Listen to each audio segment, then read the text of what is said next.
Can you tell us a little bit about what the BIS is? I can. So the Bank for International Settlement is an international organization that has been in Basel since it was created in 1930. So we're obviously a bank, but we're a special one in that we only serve central banks. So we have about 60 shareholders, and they come from all corners of the world, and together they account for about 95% of the global economy.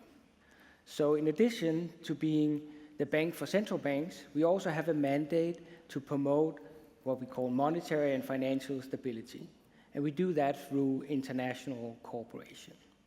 So for example, the BIS is home to a number of committees that sets minimum regulatory standards for the financial system at the global level. Ooh, committees. That sounds like a lot of meetings. Do you guys do anything else there? True. There are a lot of meetings, but I would say there's also a lot to do. So I'm in charge of something called the Committee on Payments and Market Infrastructure. And so we look after everything related to money, payments, clearing, and settlements. So for those that don't know, so those are all the parts of the financial system you don't notice until they break down, and then all hell is loose, okay? So imagine if your debit or credit card wasn't working for a week, or if the stocks and bonds that you had purchased did not appear in your brokerage accounts, okay? So somebody once called us plumbers in suits, so I don't know whether that's a good reflection. But basically, right now, there's two things that are high on our agenda. One is cybersecurity, and the other one is cryptocurrencies. Okay, let's talk about both of those. So why cybersecurity? What do you do with that? Okay, so maybe let me give you an example. So a couple of years ago, the Central Bank of Bangladesh was hacked, and the criminals managed to transfer $81 million out of an account with the Federal Reserve Bank of New York. So part of that money went to a bank in the Philippines, and then on to a casino. And from there, there's no trail of the money, and the money is probably lost forever. But the scary part was that the hackers actually tried to steal upwards of $1 billion, and only luck actually prevented that from happening. Fortunately, the hackers apparently had been shirking in school, so in the fraudulent payments instruction that they sent on behalf of the central banks, there were some very simple misspellings. And so that actually raised some red flags, and some of these transactions were very luckily stopped. Ooh, that's really lucky. So let's go back. You also mentioned cryptocurrency. Can you talk about that? So yes, cryptocurrencies. So what are cryptocurrencies? I think Tom did a great job of explaining parts of it. But crypto, let's break the term down. So crypto comes from cryptography, obviously, and that's about computers and methods to protect communications from your rivals or your enemies. And then currency is usually used to describe money that's in general circulation within a country, say the Swiss franc here in Switzerland. And so one short answer is that cryptocurrency is a new form of money where cryptography is used to generate and transfer the currency units.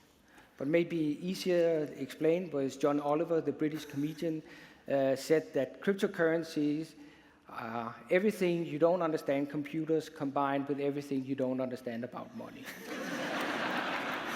Okay. All right, let's forget about computers.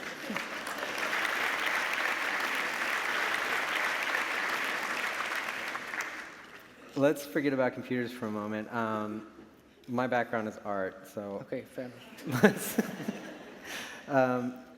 Why don't we talk about money? Like, what is money? So it's a good question, obviously, but and close to my heart. But so money is usually described by what it does, and money does three things. So it serves as a means of payments, a unit of account, and as a store of value. So let's take them one at a time. So means of payments, basically you can pay for stuff with money, but fundamentally money is a way of getting around the problems of just bartering. So I might want something that you have, but I'm unlikely to have something that you want. And so I can give you money instead in return for whatever you have that I want, and then you can take that money and go somewhere else and find whatever it is that you want. Also, the unit of account. So what is a unit of account? Well, money is basically the unit in which we measure prices of services and goods, as well as value of our values and unfortunately also our liabilities. So a unit of account works to compare prices and to transact in general. So a liter of milk is, say, 2 Swiss francs and not 0.03 music lessons. Okay.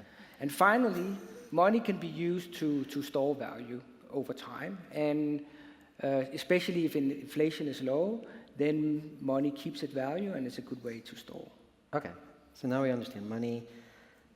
How does cryptocurrency fit into money? What type of, how is it a form of money?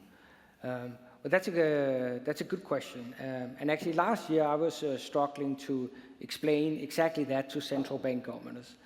So together with my professor from university, we developed a new taxonomy of money to try and explain exactly that question. And so the taxonomy is basically just a Venn diagram. We put some colors on it, and then we gave it a fancy name, and so we call it the money flower. Okay.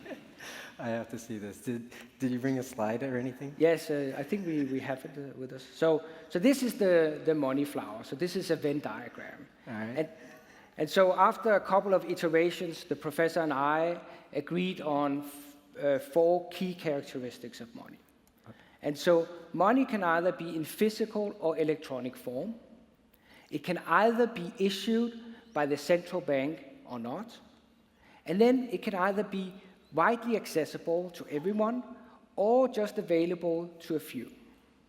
And then finally, money can either be based on accounts or tokens. So tokens can be, say, dollar bills or glass pearls, and tokens allow money to be transferred from one person to the other without the help of a third party. Okay. So that is known, I should just say, known as peer-to-peer, which also appear up here on the slide. Okay. You talked about accounts and pearls, tokens. So are there other forms of money, and how would they fit into this flower? Right. So the classical example of a token or peer-to-peer based money is cash. Okay. Right? So cash is widely accessible. It's not electronic, but it's issued by the central bank. And I can give it to you directly. Oh, thank you. I need that back, by the way. Oh, and I can give it to you directly without, asking the audience for help or phoning a friend. So that's an example of peer-to-peer money. Okay. Another example is this one. And what is this? This is a cowrie shell. So these were used as money in ancient China. So that's another example of a physical type of money that's widely accessible, and we can transact it peer-to-peer. But this one is not issued by the central bank, but rather Mother Nature. Okay? An example of an account-based form of money is your deposits at a bank. Okay? Nowadays, they are mostly electronic. They are not issued by the central bank. They are claimed on your commercial bank. And you cannot transfer them peer-to-peer, right? You need the help of the bank to transfer it to some other person. Okay. Another form of account-based money are what we call in the central banking world reserves. So those are deposits of money by banks with the central bank. And again, these are account-based. They're also electronic, but they're not widely accessible, right? You need to be a bank in order to hold this particular kind of money. Okay. You mentioned Mother Nature and these shells, which remind me of a speaker we've had in the past speaking on local currency. Can you tell us where that would fit in? Yes, so local currencies are money that can only be used in a certain geographical location or at participating stores, and if you use them, they usually get some kind of a discount. And so they would fit here in the money flower, and so they are typically physical, they're not electronic, they're definitely not issued by the central bank, and they are only available in that particular location. Okay. So we can also fit new forms of money in the money flower. And so one example is a Pokemon coin, right? So gaming money. So Pokemon coin is definitely electronic. It's not widely accessible because you have to be playing the Pokemon game. And you cannot transfer it peer-to-peer because you need the help of the game developer to transfer this type of money. And most importantly, it has nothing to do with the Bank of Japan, so it's not a central bank form of money. And then finally, we get to what we're talking about, which is Bitcoin, okay? So Bitcoin is widely accessible, it's electronic, it's not issued by the central bank, and it's token-based so that you can transfer it peer-to-peer. And what is really important is that you could transfer it without the help of a bank or a central bank. Okay. So I should just say that the key innovation of Bitcoin really is this, that it's an electronic form of peer-to-peer money. That's the key innovation. Okay. You've talked a lot about this, and we have this really cool diagram. But what I want to know is, are there some that are better than others? Like, is some form of money superior? Yes, so that's absolutely right. So not all forms of money are equal, and I have an example here. So this is the example of a really bad form of money. So this is the Zimbabwean dollar, which was abandoned in 2009. And at the end, you had to pay 150 trillion Zimbabwean dollar just to buy $1 US. So this is an example of a very poor form of money. And just because we can fit Bitcoin into the money flower, that's not the same as saying that Bitcoin is a good form of money. Okay, so I think that's important. Okay, so if Bitcoin is not a good form of money, explain why. So if we go back to the three things that money does, so Bitcoin actually, which was means of payments, unit of account, and store of value, Bitcoin actually scores pretty poorly against all those things that money can do, okay? So in the big scheme of things, there's actually not that many Bitcoin transactions on a daily basis. There are about 200,000. But in comparison, Visa alone handles well over 150 million transactions per day. Also, nobody lists prices in Bitcoin, or only very few does, right? And so, what is the price of a liter of milk in Bitcoin? Nobody could tell you. We looked it up, and it's 0.003 Bitcoin this morning, okay? And it's store of value. It's true that a lot of people have put money into Bitcoin, but they haven't done it really to store value. They have done it to speculate, okay? And so, so they've done it to speculate. And there was a recent survey that showed that actually 92% of the people that hold Bitcoin did it for speculative purposes, and only 8% actually did it to affect payments. All right, so if this is not a good form of money, what is with the hype? Well, so I think there's at least three stages to the hype, right? So in the beginning, it was computer geeks that were just very fascinated by the technology, which we just heard, which is really, really fascinating. Then later on, it was what we call libertarians that were very excited about the fact that you could actually have a form of money that did not involve the central bank. And then lately, it's just been people trying to earn a quick buck, or maybe they were fearful of missing out. So my boss at the Bank for International Settlement, Augustin Carstens, recently gave a lecture in which he described Bitcoin as a combination between a bubble, a Ponzi scheme, and an environmental disaster.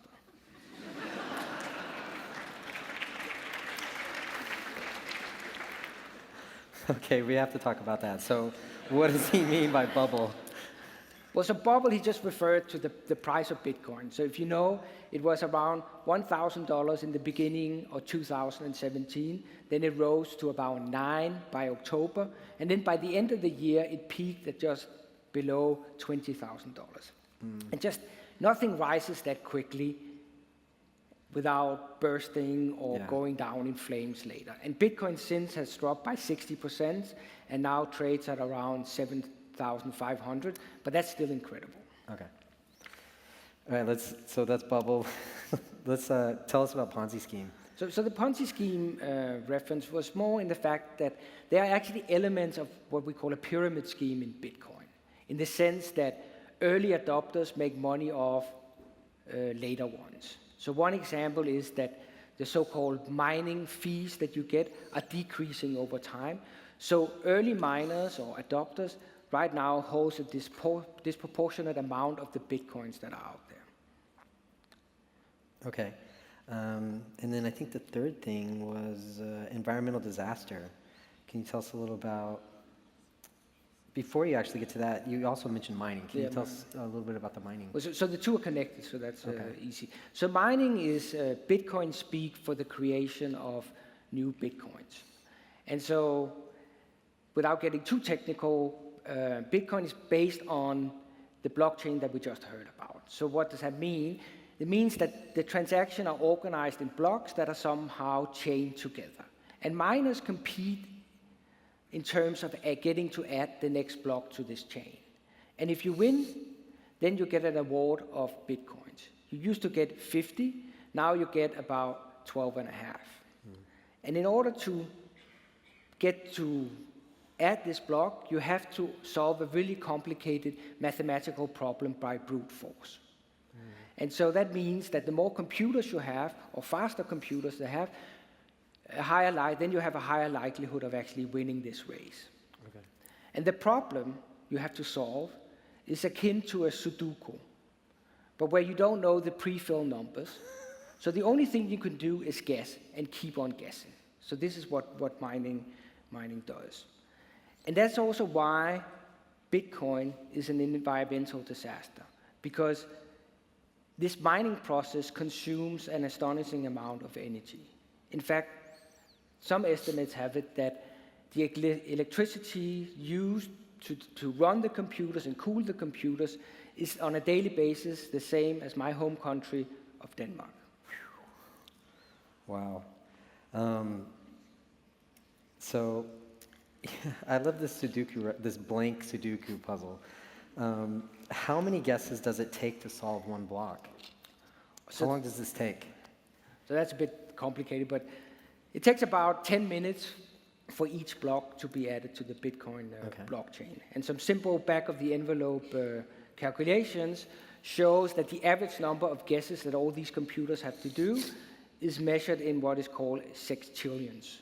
So that's a 1 followed by 21 zeros. So there's a lot of computers running right now trying to guess the next block, or get to add the next block to the blockchain. Okay. What you said about the environmental disaster is really interesting, the electricity use. I have to ask, why is this not being regulated yet? So a saying has it that there's two things that are certain in life, like death and taxes, but some actually also add regulation. And so the environmental impact is not the only problem with Bitcoin. Another part of the problem is that Bitcoin transactions are anonymous or can be anonymous. So Bitcoin is actually also used for criminal activities such as money laundering, tax evasion, drug trade, ransomware, or perhaps even financing of terrorism. So it's not necessarily, maybe it should be regulated, right? Okay. It doesn't sound like it's coming soon. Do you think central banks will start issuing cryptocurrencies? So there's a very light debate around that at the moment, where the central bank should actually issue the cryptocurrencies. There's another saying that says if you can't beat them, then you should join them. So that's a debate in central banking. And in particular in countries such as Sweden and Norway, and it's going to come as a surprise to Swiss people, but cash is actually disappearing. It's actually really hard to use cash for transaction today if you were to go to Sweden. So central banks might think about it, but I think right now the technology is just too unproven, so I don't see that happening anytime soon. But one should never say never, and there are projects underway in countries such as the Marshall Islands, Cambodia, and Venezuela. All right, so we've talked a little bit about cryptocurrencies. You just mentioned the technology behind it. Do you see any use for the blockchain or that technology in the central banking? So I think at some point, yes. But I have to say, while one can be skeptical about cryptocurrencies, the underlying technology is fascinating, and as was just argued, it's potentially foundational in the same way that the internet was. And so there's a lot of experimentation going on, and I think that is very, very exciting to see what comes out. But I would just say that I usually compare Bitcoin today to what was known as the Palm Pilot. How many can remember Palm Pilot? Right, so those of you that are old as me and remember the Palm Pilot know that that was actually a fairly useful handheld device, but it really pales in comparison to what we have with our smartphones today. So that's another way of saying the cryptocurrencies or blockchain applications that we see today are not the ones that we're going to be using in the future. Okay. So you shared some skepticism about cryptocurrency. Do you have practical advice for those wanting to get involved with it? Well, I think that depends on what you mean by getting involved. So if Nothing criminal, hopefully. Okay. So I think if you're asking about whether you should invest, I'm not the right person to ask, and I'm not even allowed to give investment advice. But if you're interested in the technology, I would say, hey, go ahead. But if you were to think about investment, I would just say that the prices are very volatile, so I would think of it more as akin to gambling. So I think the right advice I would give to you would just to proceed with caution. Okay. So it sounds like you're telling me to sell it short. For that, I have absolutely no comments. So thank you. Thank you so much for your time. It was a real pleasure to get to learn a little bit about this. And thank you very much. Okay, thank you.